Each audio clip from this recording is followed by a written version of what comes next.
दोस्तों नमस्कार। हमारी जो करंट अफेयर्स मैगजीन वाली सीरीज चल रही थी उसमें से आप में से बहुत लोगों का कहना था कि जो अवार्ड वाला सेक्शन है उसका एक वीडियो बनाया जाए। तो लीजिए हम हाजिर हैं और इसमें जो भी पिछले एक साल के अवार्ड्स हैं उन सब को इसमें कवर किया गया है और ये आपके लास्ट टाइम रिवीजन के लिए काफ़ी इंपॉर्टेंट होगा। और इसमें वो सारे अवार्ड हैं जो कि बीपीएससी अक्सर पूछती है। ठीक है, तो चलिए स्टार्ट करते हैं। और जो हम शुरुआत करने जाएंगे और तो उसमें सबसे जो चैप्टर होगा वो भारत का सबसे बड़ा जो अवार्ड है भारत रत्न, उससे हम अपनी कहानी को स्टार्ट करेंगे। तो आपको पता ही होगा दोस्तों, भारत सरकार ने 5 लोगों को भारत रत्न देने की घोषणा की थी, जिसमें से एक तो आप जानते हैं चौधरी चरण सिंह, लाल कृष्ण आडवाणी, पीवी नरसिम्हा राव, एम.एस. स्वामीनाथन और बिहार के गौरव कर्पूरी ठाकुर। और जहाँ तक भारत रत्न की बात करें तो इसको स्टार्ट किया गया था 1954 में। ठीक है, और इसके नाम की जो सिफारिश है वो प्रधानमंत्री करते हैं राष्ट्रपति महोदय को, और राष्ट्रपति महोदय उसमें अपनी अंतिम मंजूरी देते हैं। ठीक है, और अगर देखें कि इसमें क्या मिलता है तो एक सनद, एक सर्टिफिकेट मिलता है, एक मेडलियन मिलता है, लेकिन इसमें किसी भी तरह की कोई मॉनेटरी ग्रांट नहीं दी जाती है। ठीक है, और इस साल ये 5 लोगों को दिया गया है, जबकि आमतौर पर एक ट्रेडिशन रहा है कि ज़्यादातर एक साथ 3 लोगों को दिया जाता है, लेकिन ऐसा कई बार हुआ है कि 3 से ज़्यादा लोगों को भी दिया गया है। और उसी सीरीज में इस साल 5 लोगों को भारत रत्न दिया गया है। अब बारी से थोड़ी थोड़ी जो इनके बारे में जो इम्पोर्टेंट, जो सबसे बेसिक चीज़ें हमें जाननी चाहिए, उसके बारे में थोड़ी सी इन्फॉर्मेशन हम लेते हैं। ठीक है, और अगर कर्पूरी ठाकुर की बात करें तो ये हमें याद रखना बिल्कुल ज़रूरी है, क्योंकि ये हमारे बिहार के लाल थे और इनके बारे में पूछे जाने की ज़्यादा संभावना है। ठीक है, तो और कर्पूरी ठाकुर की बात करें तो जनता उनको क्या कहती थी? जन नायक। तो अगर इनके जन्म की बात करें तो ये आज के समस्तीपुर डिस्ट्रिक्ट में इनका जन्म हुआ है। ठीक है, और जिस गांव पितौंझिया में इनका जन्म हुआ था, और आज उनको अब कर्पूरी ग्राम के नाम से जाना जाता है। ठीक है, एक बात और है कि वो बिहार के 11th चीफ मिनिस्टर थे। ठीक है, और इनके टेनियर की बात करें अगर, तो पहला रहता है उनका दिसंबर 70 से लेकर जून 71। ठीक है, जून 71। और अगर दूसरे टेनियर की बात करें तो वो आपका दिसंबर 1977 से लेकर अप्रैल 1979 तक रहता है। ठीक है, और उनका अगर कार्यकाल देखें तो वो एक रिजर्वेशन के एक स्पेशल फार्मूले के लिए जाने जाते हैं, जिसको कि कहा जाता है कर्पूरी ठाकुर फॉर्मूला। ठीक है, जिन्होंने रिजर्वेशन के दायरे को 26% तक कर दिया था सरकारी नौकरियों में। ठीक, और 2 बातें और जान लीजिए कि अंग्रेजी हटाओ कैंपेन ये चलाए थे, जिसमें कि जो मैट्रिक तक के जो मतलब मैट्रिकुलेशन तक का एजुकेशन में इंग्लिश की बाध्यता उन्होंने ख़त्म कर दी थी, और 1970 के दशक में इन्होंने टोटल प्रोहिबिशन किया था अल्कोहल का। ठीक है, अगर दूसरे भारत रत्न प्राप्त करने वाले व्यक्ति की बात करें लाल कृष्ण आडवाणी जी की, तो आप इनको जानते हैं, जो आज के डेट में जो केंद्र में सत्ताधारी पार्टी है बीजेपी, उसके को फाउंडर रहे हैं ये। ठीक है, और अगर भारत के एक राजनेता के तौर में इनका कार्यकाल देखा जाए तो ये 7th डेप्यूटी पीएम रहे हैं। ठीक है, और ये टेनियर था इनका 2002 से लेकर 2004। इनका जन्म जो आज के डेट में अगर देखें तो वो पाकिस्तान वाले कराची में हुआ था। 70 के दशक में ये राज्यसभा के लिए चुने गए थे, और लोकसभा के लिए पहली बार ये 1989 में चुने गए। और इनको गृह मंत्री के रूप में सबसे लंबे कार्यकाल के लिए याद किया जाता है, जो था इनका 1998 से लेकर 2004 तक। और अगर प्रसिद्धि की बात करें जिसके लिए कि लाल कृष्ण आडवाणी को जाना जाता था, वो थी उनकी रथ यात्रा। ठीक है, जो वो लेकर चले थे सोमनाथ से गुजरात के, और ख़त्म करनी थी इनको अयोध्या उत्तर प्रदेश तक। ठीक है, और यही वो रथ यात्रा का करिश्मा है जो कि बीजेपी को एक पॉलिटिकल आधार के रूप में भारत में जिन्होंने इस्टेब्लिश कर दिया।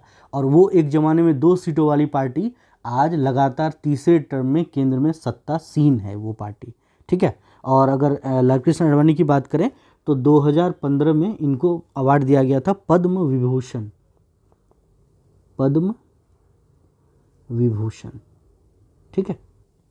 इनकी ऑटोबायोग्राफिकल बुक एक थी माय कंट्री माय लाइफ। इतनी चीज़ें हैं बेसिक जो हमें जाननी ही चाहिए, उतना डिटेल में हम नहीं जा रहे, ठीक है। अब बात करते हैं एम एस स्वामीनाथन, जिनको कि कहा जाता है father of Indian green revolution.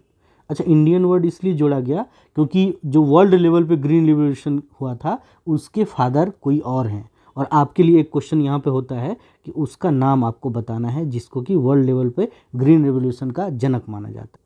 और इनके नाम जब ये IARI के साइंटिस्ट थे तो उन्होंने नॉर्मन बोरलॉग के साथ मिलकर रिसर्च किया था और वहाँ पे उन्होंने एक नई प्रजाति को इंडिया में इंट्रोड्यूस किया था, वो थी मैक्सिकन ड्वार्फ व्हीट वैरायटी। और उसके बाद अचानक से, जो कि काफ़ी हाई यील्ड वैरायटी थी, और बाद में उन्होंने हाई यील्ड व्हीट और राइस वैरायटी को नॉर्मन बोरलॉग के रिसर्च के साथ मिलकर आगे बढ़ाया, और जो कि भारत में 1960 और 70 के दशक में अभूतपूर्व कृषि क्रांति के रूप में सामने आया, जिसको कि हमने ग्रीन रिवॉल्यूशन नाम दिया। और इनका जन्म हुआ था कुंभकोणम में, जो कि उस समय के मद्रास प्रेसिडेंसी का हिस्सा थी। और एग्रीकल्चर में साइंटिफिक रिसर्च के लिए उन्होंने अपने नाम से एक फाउंडेशन बनाया था, MS Swaminathan research foundation, Chennai में 1988 में, ठीक है। और काफ़ी ग्लोरियस इनका कैरियर रहा है और बहुत सारे अवार्ड इनको मिले हैं, जिसमें कि 61 में शांति स्वरूप भटनागर अवार्ड मिला था, 1971 में इनको रेमन मैग्सेसे अवार्ड मिला हुआ है, Albert Einstein world science award मिला हुआ है 1986 में, और फर्स्ट वर्ल्ड फूड प्राइज इनको मिला हुआ है 1987 में। उसके बाद अगर पद्म अवार्ड की बात करें तो 1967 में इनको पद्म श्री मिला था, ठीक है। 1972 में पद्म भूषण मिला, और पद्म विभूषण की बात करें तो वो इनको मिला था 1989 में पद्म विभूषण, ठीक है। और भारत रत्न अब मिल गया है उनको। और इनका निधन चेन्नई में 28 सितंबर 2023 को हुआ, ठीक है। अब देखते हैं चौधरी चरण सिंह के बाद। तो अगर इनकी बात करें तो इनका जन्म आज के उत्तर प्रदेश के नूरपुर मेरठ में हुआ था, ठीक है। और इनके पॉलिटिकल करियर की बात करें तो ये 5th PM थे भारत के, और इनका टेनियर कब क्या था तो जुलाई 1979 से लेकर जनवरी 1980 तक का इनका 5th PM के रूप में कार्यकाल। और जब मोरारजी देसाई की सरकार बनी थी तो उसमें वे डेप्यूटी PM भी रहे थे, यानी कि भारत के 3rd डेप्यूटी PM रहे थे। और उस समय इनका कार्यकाल था जनवरी 1979 से लेकर जुलाई 1979 तक। और ये 2 बार उत्तर प्रदेश के चीफ मिनिस्टर भी रहे हुए हैं। एक तो कार्यकाल था इनका 67 से लेकर 68, और दूसरा कार्यकाल था इनका 70 से लेकर, मतलब फरवरी 70 से लेकर अक्टूबर 70 तक, ठीक। और आज भी ये भारत में किसानों की आवाज़ को बहुत, आज भी इनको भारत के किसानों के सबसे बड़े नेता के रूप में याद किया जाता है, champions of the farmer community, और जाटों के ये सबसे बड़े लीडर आज भी माने जाते हैं। और अगर इनके कैरियर के अचीवमेंट्स की बात करें हम चौधरी चरण सिंह के, तो ये उत्तर प्रदेश में लैंड रिफॉर्म्स के चीफ आर्किटेक्ट रहे हैं, ठीक है। और वहाँ पर जो जमींदारी सिस्टम थी उसको ख़त्म करने में इनका बहुत बड़ा योगदान था। और यहाँ आपके लिए क्वेश्चन ये बनता है कि जमींदारी सिस्टम जो कि ब्रिटिशर्स के ज़माने में हमारे यहाँ लैंड रेवेन्यू सेटलमेंट का एक यूनिक एक प्रोसेस था, उसके बारे में बताना है कि उसके जो फाउंडर थे, यानी कि जमींदारी सिस्टम कौन लेकर आए थे, इसके बारे में आपको कमेंट बॉक्स में आंसर करना है, ठीक है। चलिए आगे बढ़ते हैं। और एक बात इनके बारे में जान लीजिए कि हम जो अपना किसान दिवस मनाते हैं, जो कब होता है होता है आपको दिसंबर 23 को। तो ये जो डेट है ना, ये इनकी बर्थ एनिवर्सरी है, और उसी को एक तरह से सम्मान देने के लिए, किसानों के लिए इनके योगदान को सराहने के लिए हम 23 दिसंबर को किसान दिवस के रूप में सेलिब्रेट करते हैं। ठीक है, तो इनके बारे में इतनी सारी बातें हमें जाननी चाहिए थी। चलिए आगे बढ़ते हैं। जो लास्ट हैं इस साल के भारत रत्न प्राप्त जिनको हुआ है वो है पीवी नरसिम्हा राव। इनके बारे में बहुत कुछ आप जानते हैं पहले से ही।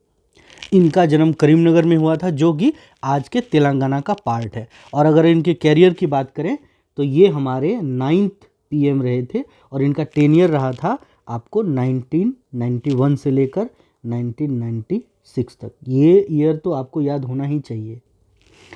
ये CM भी रहे हैं आंध्रा के, ठीक है। और उस समय में एज ए CM इनका जो टेनियर था वो था 1971 से लेकर 73 तक। और अपने जो इस पॉलिटिकल मैन्यूवरिंग थी, जो इनका जो पॉलिटिकल टैलेंट था, उसकी वजह से इनको कभी कभी कहा जाता है चाणक्य ऑफ इंडियन पॉलिटिक्स। अब बात करें 1991 की, तो ये वर्ष याद रखा जाता है LPG रिफॉर्म्स के, और जिसके थ्रू कि हमारी जो इकोनॉमी है उसके दरवाजे बाहरी दुनिया के लिए पूरी तरीके से खोल दिए गए। और इन्हीं के टेनियर में जो 73rd और 74th कॉन्स्टिट्यूशनल अमेंडमेंट हुआ था। ठीक है, तो आपको ये बताना है कि 73rd किसके लिए हुआ था और 74th किसके लिए हुआ था। ये आप कमेंट बॉक्स में इसका आंसर करेंगे। चलिए नेक्स्ट सेगमेंट की बात करें हम। अब पद्म अवार्ड की बात करें तो इस साल 132 पद्म अवार्ड दिए गए। ठीक है, जिसमें कि 5 पद्म विभूषण हैं, 17 पद्म भूषण हैं और 110 पद्म श्री दिए गए हैं, जिसमें कि 30 वीमेन को दिया गया है। ठीक है,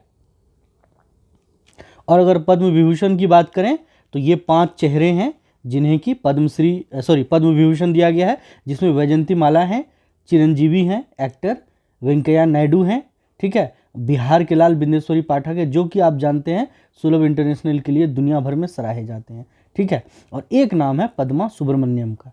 तो आपको ये नाम और एटलीस्ट उनका जो फील्ड है ना वो एकदम से याद होना ही चाहिए। ठीक है, चलिए आगे देखते हैं। अब हम बात करें अगर पद्म विभूषण की, तो ये 17 लोगों को दिया गया है, और जिसमें से एक नाम आपको याद होना ही चाहिए, वो है CP ठाकुर का। ठीक है, तो पद्म भूषण अवार्डी टोटल 17 लोग हैं, जिसमें से एक हमारे बिहार के लाल हैं CP ठाकुर। ठीक है, आगे देखते हैं। अब अगर बिहार की बात करें अगर टोटल, तो इस साल बिहार के 7 लोगों को पद्मश्री दिया गया है। ठीक है, एक तो पद्म अवार्ड दिया गया है, जिसमें से कि एक पद्म विभूषण है जो बिंदुश्री पाठक को मिला है। ठीक है, एक आध को पद्म भूषण है जो कि CP ठाकुर को मिला है, और उसके बाद पद्मश्री दिया गया है 5 लोगों को। ठीक है, जिसमें से एक कपल गोदना कला में उनके महारत को देखते हुए उनको गोदना पेंटर कपल भी कहा जाता है। ठीक है, तो वो शांति देवी और शिवन प्रसाद हैं। ठीक है, टिकुली आर्ट के लिए अशोक कुमार विश्वास जी को मिला है, लिटरेचर के लिए सुरेंद्र किशोर को मिला है, और आर्ट के फील्ड में ये मिला है राम कुमार मलिक को। तो आपको एकदम याद रखना है कि पद्म अवार्ड जो दिया गया 2024 में, उसमें बिहार के 7 विभूतियों को दिया गया है, जिसमें से एक पद्म विभूषण है, एक पद्म भूषण है और 5 दिए गए हैं पद्मश्री। ठीक है, चलिए नेक्स्ट बढ़ते हैं। अब हम नोबेल प्राइज़ की बात करें, तो अगर नोबेल प्राइज़ की बात करें तो सबसे पहले हम देखते हैं फिजिक्स में। तो फिजिक्स में ये जॉन हॉपफील्ड और जोफ्री हिंटन को दिया गया है, और इनकी डिस्कवरी क्या रही, तो वैसी बेसिक डिस्कवरीज और इन्वेंशन जिसकी वजह से मशीन लर्निंग और आर्टिफिशियल न्यूरल नेटवर्क का हम ज़्यादा अच्छे से इम्प्लीमेंट कर पाए, उसके कंट्रीब्यूशन के लिए फिजिक्स के नोबेल को इस साल दिया गया है। ठीक है, तो केमिस्ट्री की अगर नोबेल की बात करें तो ये डेविड बेकर, डेमिस हेस्बीस और जॉन जंपर को दिया गया है। तो यानी आधा हिस्सा जो है केमिस्ट्री के नोबेल का, आधा हिस्सा डेविड बेकर को दिया गया है कंप्यूटेशनल प्रोटीन डिज़ाइन के लिए, और बाकी का जो आधा हिस्सा है वो दिया गया है डेमिस हेस्बीस और जॉन जंपर को। किसके लिए, तो प्रोटीन स्ट्रक्चर के प्रेडिक्शन के लिए। ठीक है, और अगर फिजियोलॉजी और मेडिसिन की बात करें तो ये विक्टर एम्ब्रोज और गैरी रवकून को दिया गया है, और इनकी डिस्कवरी क्या रही, तो माइक्रो RNA की डिस्कवरी और ये किस तरह से जीन रेगुलेशन में अपना रोल प्ले करता है, उसके बेसिस आइडियोलॉजी की डिस्कवरी के लिए इनको फिजियोलॉजी और मेडिसिन का नोबल दिया गया है। ठीक है। अगर पीस यानी शांति के क्षेत्र के नोबल की बात करें तो ये दिया गया है निहोन हिंडाक्यो को। ठीक है। ये एक संस्था है जापान की जो हमें परमाणु हथियार यानी कि न्यूक्लियर वेपन्स के जो डिवास्टेटिंग इफ़ेक्ट्स हैं, जो उनका हानिकारक प्रभाव है, उनसे आगाह करने के लिए और लोगों में अवेयरनेस करने के लिए कि जो ऐसे वेपन्स हैं जो एक तरह से वेपन्स ऑफ मास डिस्ट्रक्शंस हैं, उनको कभी दोबारा यूज़ नहीं किया जाना चाहिए। उनके प्रयासों के लिए निहोन हिंदाक्यो को, जापान की जो संस्था है, उसको शांति का नोबेल पुरस्कार दिया गया है। अब साहित्य के क्षेत्र की नोबेल की बात करें, लिटरेचर की, तो ये हांग कांग को दिया गया। और अगर हांग कांग की बात करें तो ये दक्षिण कोरियाई हैं। ठीक है। और ये नोबेल उनको उनके ह्यूमैनिटेरियन इंटेंस पोएटिक प्रोज के लिए दिया गया है। ठीक है। यानी कि गहन काव्य गद्य के क्षेत्र में इनको अपने उल्लेखनीय योगदान के लिए साहित्य का नोबेल दिया गया है। अब बात करें अगर अर्थशास्त्र यानी कि इकोनॉमिक साइंसेज के नोबेल, तो अर्थशास्त्र का नोबेल जो इस बार का दिया गया है वो डेरॉन एसमोग्लू, ठीक है, साइमन जॉनसन और जेम्स रॉबिन्सन को दिया गया है। और इनका जो योगदान अगर देखें तो वो इस बात के अध्ययन के लिए कि जो इंस्टीट्यूशंस होती हैं, जो संस्थाएं, वो कैसे बनाई जाती हैं, कैसे बनती हैं, कैसे काम करती हैं, और वो प्रोस्पेरिटी यानी कि समृद्धि को कैसे फॉर्म करती हैं, कैसे उसको प्रभावित करती हैं, उसके अंतर संबंधों की जानकारी देने या उसके अध्ययन के लिए इनको अर्थशास्त्र का नोबेल दिया गया है। ठीक है। तो आपको किस फील्ड से किसको दिया गया है वो याद रखना है और उनका क्या कंट्रीब्यूशन रहा है वो याद रखना है। ठीक है। आगे बढ़ते हैं। अब आते हैं और अलग अलग तरह के जो अवार्ड दिए जाते हैं उनकी बात करते हैं। तो अब हम 33rd व्यास सम्मान की बात करें तो ये दिया गया है पुष्पा भारती जी को, जो आप इमेज में देख सकते हैं। और उनकी जो एक मेमोयर है, जो आत्म संस्मरणात्मक जो रचना होती है, यादें यादें और यादें, के लिए इनको 33वां व्यास सम्मान दिया गया है। और अगर 33वां सरस्वती सम्मान की बात करें तो ये प्रभा वर्मा जी को दिया गया है। ठीक है। इनकी कविता संग्रह रौद्र सात्विकम के लिए इनको दिया गया है 33वां सरस्वती सम्मान। ठीक है। अब बात करें अमिताभ घोष जी की, तो अमिताभ घोष जी को 2024 के एरस्मस प्राइज से सम्मानित किया गया है। ठीक है। और ये आप इनके बारे में बहुत अच्छी तरीके से जानते होंगे, बहुत सारी इनकी बुक्स हैं जो कि काफ़ी पॉपुलर रही हैं। और ये जो एरस्मस प्राइज़ है उनको इमेजिनिंग द अनथिंकेबल यानी कि अपनी रचनाओं के माध्यम से क्लाइमेट चेंज के जो एक ग्लोबल क्राइसिस की तरह है उसके बारे में अवेयर करने के लिए और उसके बारे में लोगों के सामने बातें रखने के लिए इनके योगदान को सराहते हुए एरस्मस प्राइज से इनको सम्मानित किया गया है। और इनकी अगर प्रमुख रचनाओं की बात करें तो एक द शैडो लाइन्स हैं, द ग्लास पैलेस है, सी ऑफ पॉपीज़ है, रिवर ऑफ स्मोक है, फ्लड ऑफ फायर। ये सारी बुक्स आपको बिल्कुल ईजिली अवेलेबल है। आप जो वेबसाइट्स हैं जैसे अमेजन, फ्लिपकार्ट, वहाँ से ख़रीद के उनको पढ़ भी सकते हैं। ठीक है।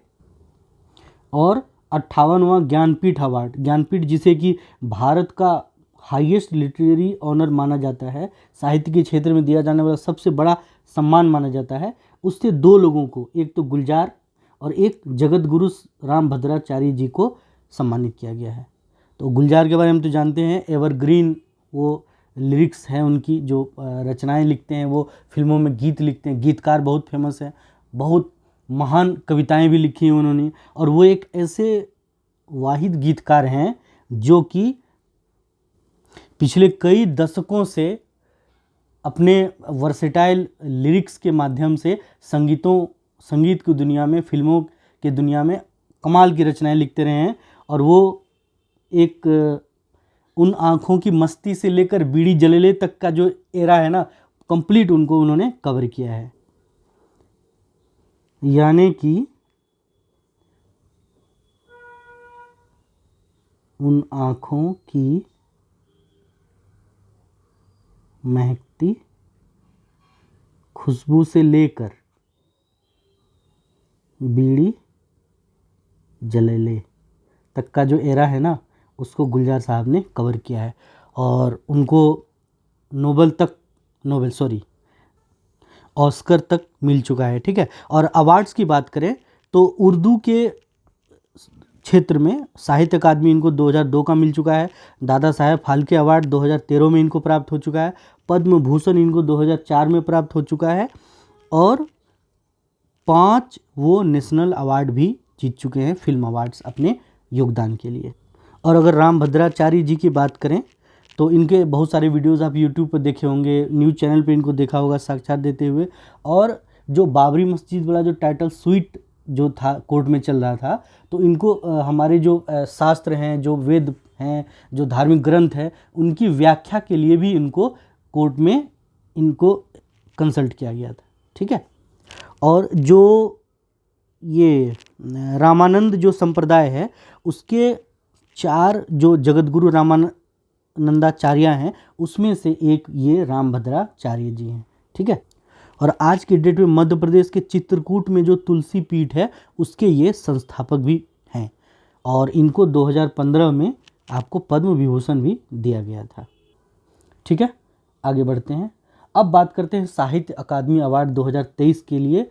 तो ये 24 भाषाओं में दिया जाता है जो कि 21 दिसंबर 2023 को इस बार दिया गया। ठीक है, ये सारी डिटेल्स हैं, आप उसको देख भी सकते हैं। और जो हमारे काम का है वो 3 लैंग्वेज है, इंग्लिश, हिंदी और मैथिली, क्योंकि ये मैथिली हमारे बिहार की अपनी भाषा है तो इसके लिए। और इंग्लिश के लिए, और अगर इंग्लिश की बात करें तो रिक्विम इन रागा जानकी जिसके लिए नीलम शरण गौड़ को, हिंदी के लिए मुझे पहचानो जो कि संजीव जी ने लिखी है, और मैथिली के क्षेत्र में ये बोध संकेतन जो कि बासुकी नाथ झा की रचना है उसके लिए इस बार का ज्ञानपीठ दिया गया है। ठीक है, सॉरी, साहित्य अकादमी दिया गया है। आप इंग्लिश के लिए देख सकते हैं मुझे पहचानो संजीव की रचना, और बासुकी नाथ झा के बोध संकेतन को यहाँ पे देख सकते हैं। और ये साहित्य अकादमी की बात है। 3 मेन लैंग्वेजेज है जो हमें याद होनी चाहिए। ठीक है, अब साहित्य अकादमी युवा पुरस्कार 2024 की बात करें तो फिर इसमें हमें 3 लैंग्वेजेस को देखना है, मैथिली, हिंदी और इंग्लिश। ठीक है, मैथिली के लिए नदी घाटी सभ्यता के लिए रंजना झा ऋषिका जी को, हिंदी के लिए गौरव पांडे को स्मृतियों के बीच घिरी पृथ्वी के लिए, और इंग्लिश में ये मिला है होमलेस ग्रोइंग अप इन, ये के वैशाली को मिला है growing up lesbian and dyslexic in India, जो कि इनकी एक तरह से ऑटोबायोग्राफी टाइप की है, उसके लिए इनको मिला है ये साहित्य अकादमी युवा पुरस्कार। ये 3 लैंग्वेज में आपको एकदम याद होनी ही चाहिए। आगे बढ़ते हैं, अब चमेली देवी जैन अवार्ड की बात करते हैं, तो जो कि मीडिया के क्षेत्र में काफ़ी सम्मानित अवार्ड माना जाता है। तो 2024 के लिए चमेली देवी जैन अवार्ड 2 मीडिया पर्सनैलिटीज़ को दिया गया है। एक तो इंडिपेंडेंट जर्नलिस्ट ग्रीष्मा कुठार हैं और दूसरी इंडियन एक्सप्रेस की रितिका चोपड़ा है। इनके नाम से आप बिल्कुल अवेयर होंगे। उनको इस साल का चमेली देवी जैन अवार्ड दिया जाता है जो कि मीडिया के क्षेत्र में काफ़ी प्रतिष्ठित अवार्ड है। अब बात करें अगर बुकर प्राइज़ 2023 की, तो 2023 के लिए बुकर प्राइज़ जो है वो दिया गया है पॉल लिंच को, और इनकी जो रचना थी वो थी प्रॉफिट सॉन्ग। ठीक है, आगे बढ़ते हैं। कुछ और अवार्ड्स की बात करें हम, तो ये इमेज में आप जो देख रहे हैं ये है मेजर राधिका सेन, मेजर राधिका सेन। ठीक है, और इनको जो अवार्ड दिया गया है वो है military gender advocate of the year. ठीक है, और ये इस पुरस्कार से सम्मानित होने वाली दूसरी भारतीय बनी है, और जो पहली भारतीय थी वो थी मेजर सुमन गवानी।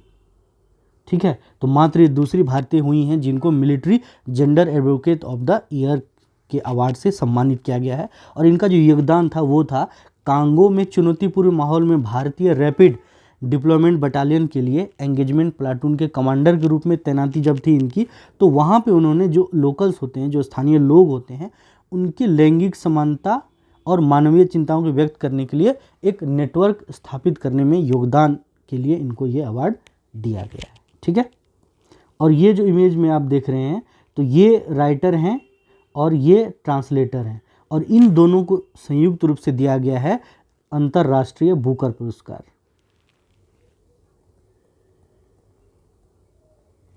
अंतर्राष्ट्रीय बुकर पुरस्कार 2024। ठीक है, तो ये राइटर हैं जेनी एप्रनबैक और ये हैं उनके ट्रांसलेटर माइकल हॉफमैन। और जो जिस रचना के लिए ये अवार्ड दिया गया, इनके हाथों में आप देख सकते हैं, वो है कैरोस कह लीजिए इसको। तो उसके लिए ये अंतर्राष्ट्रीय बुकर पुरस्कार दिया गया है जेनी एप्रनबैक और उनके ट्रांसलेटर माइकल हॉफमैन को। ठीक है, और अगले अवार्ड की बात करें एबल प्राइज 2024 के लिए, तो ये दिया गया है आपको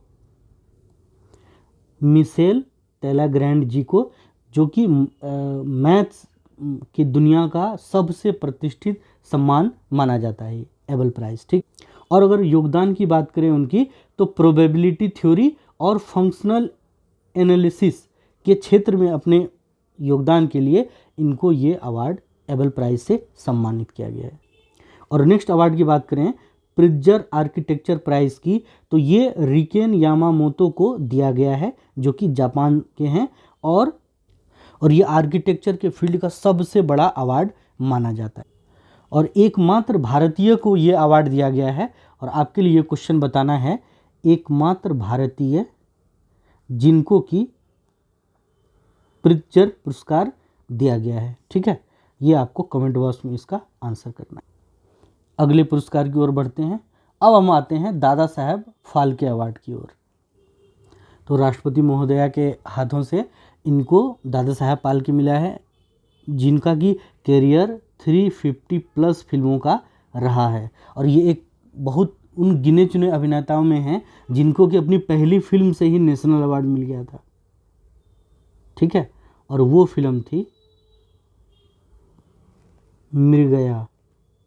ठीक है, इनको 3 नेशनल मिले हैं, एक मृगया, एक तहादेर कथा और एक मिली है इनको स्वामी विवेकानंद के लिए।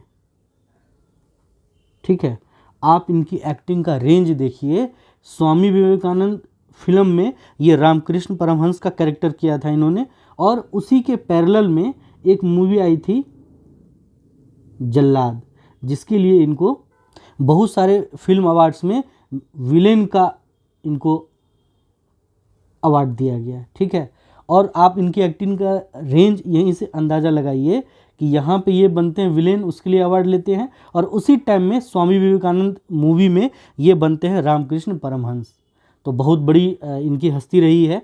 और इन्होंने जब स्पीच दिया था अवार्ड सेरेमनी में, तो उस समय ये कहा था कि जब मुझे नेशनल अवार्ड मिला तो लोगों ने कहा कि आपने बहुत बड़ा काम कर दिया, और नेशनल अवार्ड जब मिल गया तो मुझे लगा कि यार मैंने तो कमाल कर दिया। उसके बाद मेरा दिमाग ख़राब हो गया था और मैं खुद को अल पचीनो समझने लगा था, और बड़े बड़े जो डायरेक्टर प्रोड्यूसर आते थे उनको कहते थे कि स्टोरी जो है वो फिल्म की वो मेरे घर पे भेज देना। और वहाँ से फिर मेरे कलर को लेकर भी लोगों ने बहुत सारे मुझे टोंट कसे, आगे आगे बहुत सारी बातें हैं। तो ये जानना जो है कि दादा साहब फाल्के पुरस्कार मिथुन दा को दिया गया है। ठीक है, अब आगे बढ़ते हैं।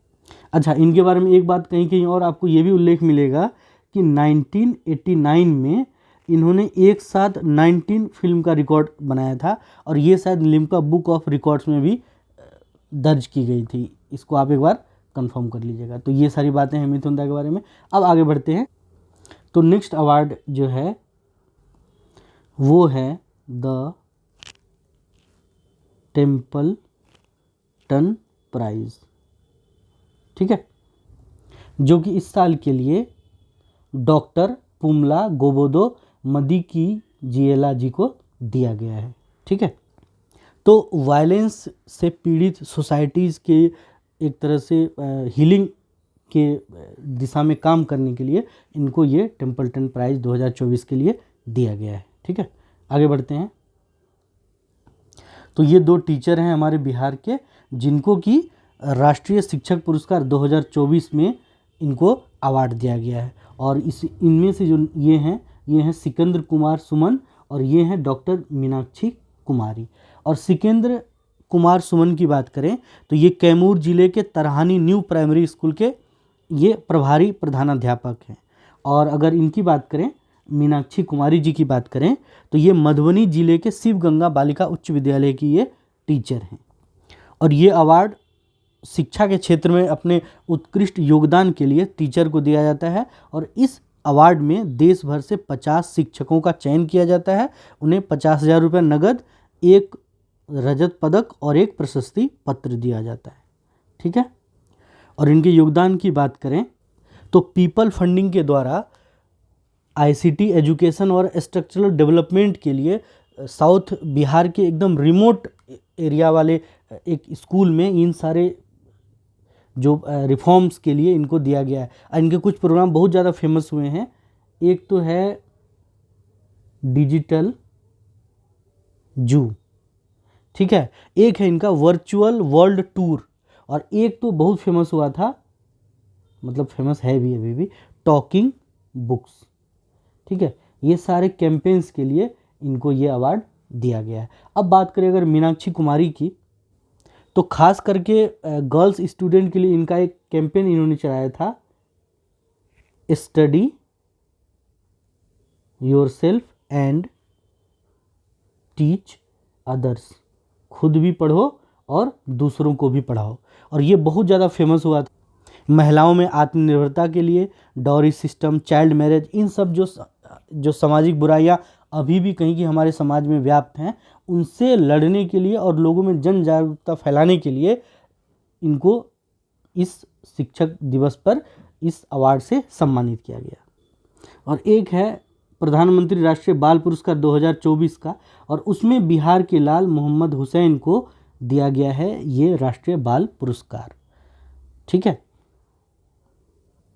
आपको ध्यान होगा प्रधानमंत्री जो परीक्षा पे चर्चा प्रोग्राम करते हैं, उसी के एक एपिसोड में ये प्रधानमंत्री जी से इन्होंने बातचीत भी करी थी और अपने हाथ के बनाए हुए कुछ खिलौने भी उन्हें भेंट किए थे।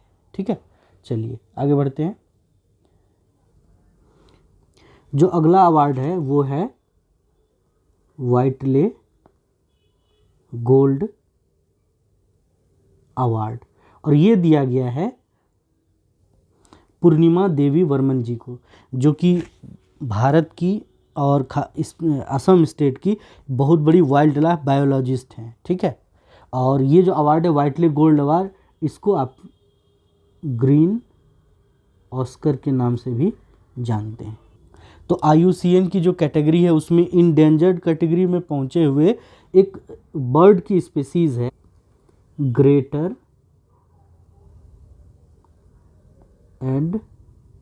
एडजुटेंट,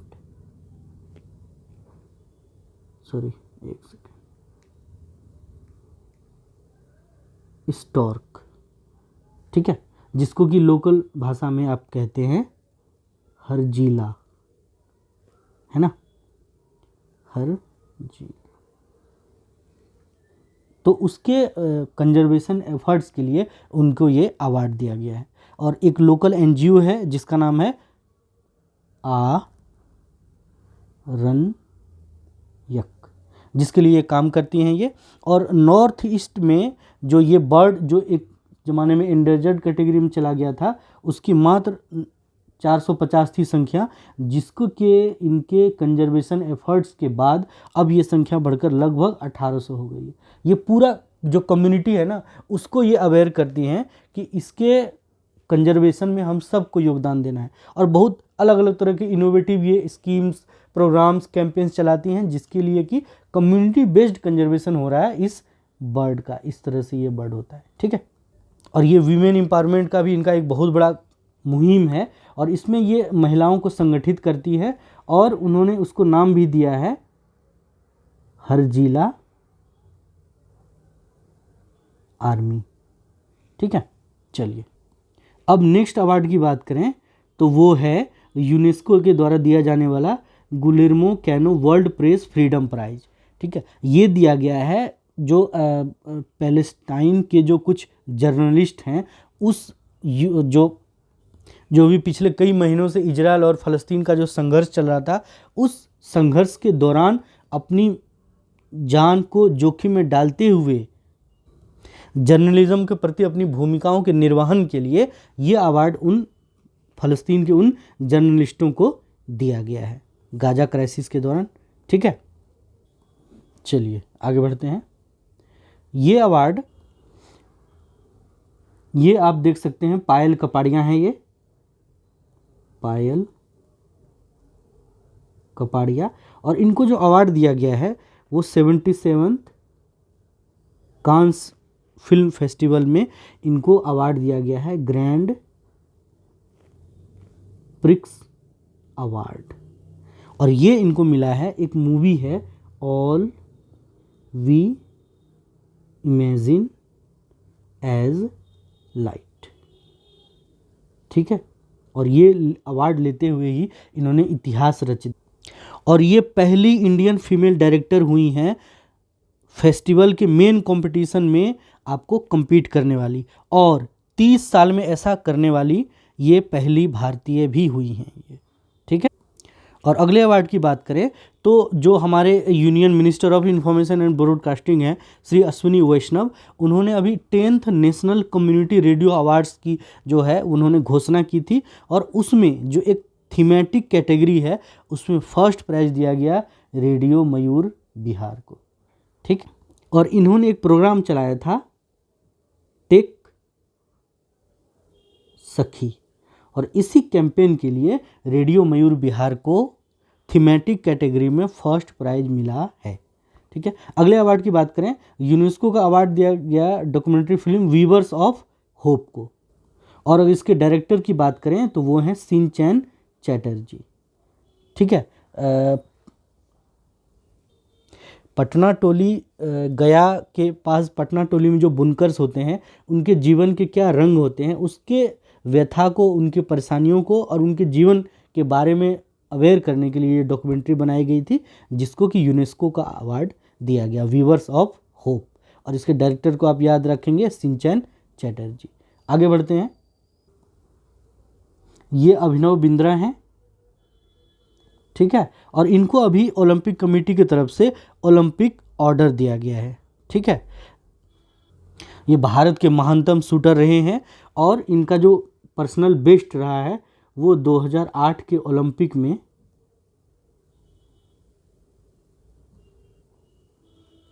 10 मीटर शूटिंग इवेंट में ये गोल्ड लेकर आए थे। ठीक है, तो ये ओलंपिक ऑर्डर से इनको सम्मानित किया।